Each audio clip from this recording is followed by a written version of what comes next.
You know you've got an important story to share with the world, but you've got no idea how you're going to tell this thing with pride. How do we stand behind our stories that are embarrassing or emotional or just hard to talk about?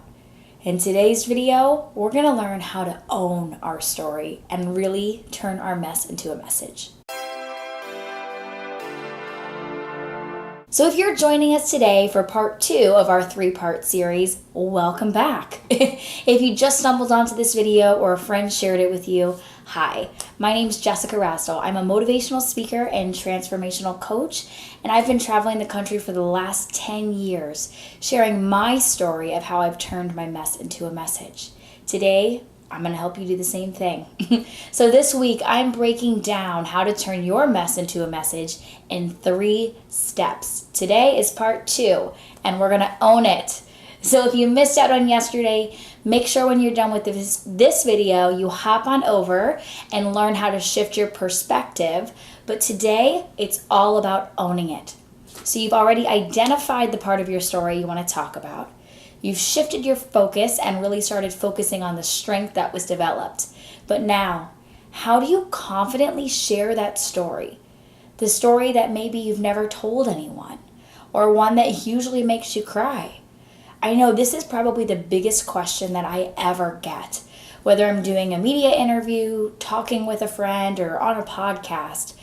People always ask, Jessica, it can't be easy to tell your story, so how do you do it without crying?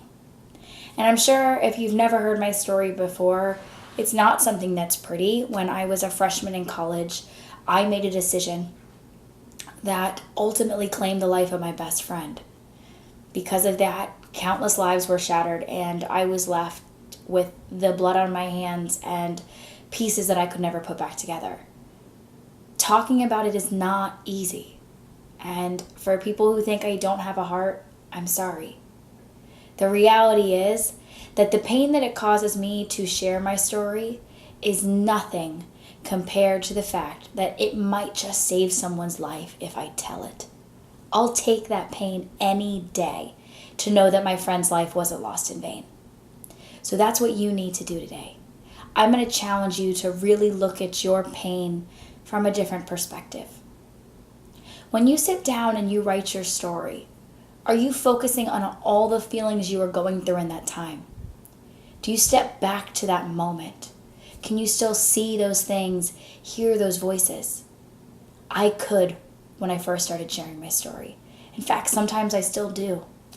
The reality is PTSD and survivor's guilt are not pretty things, but I've learned how to work with them.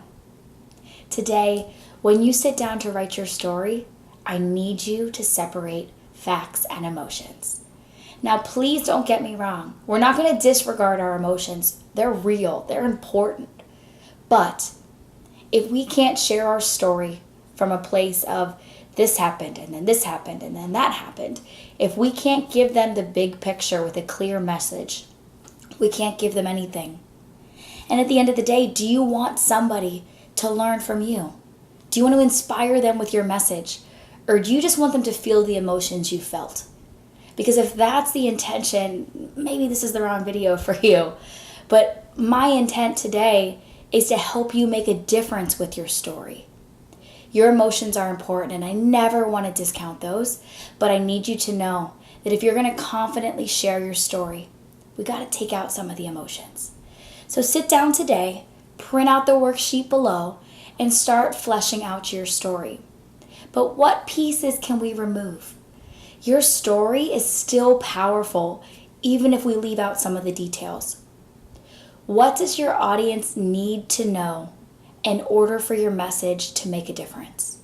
What facts are important for them? Because even though all the facts are important to you, they don't need to know everything. Sharing your story and crafting it well is not about airing dirty laundry or making a rant online.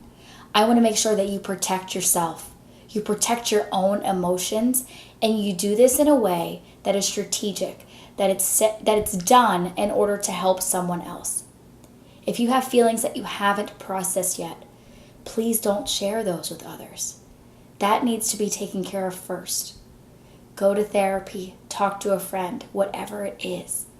Don't share the pieces that you're not ready to share. So go ahead, end this video, download the worksheet, and start separating the facts and emotions in your story.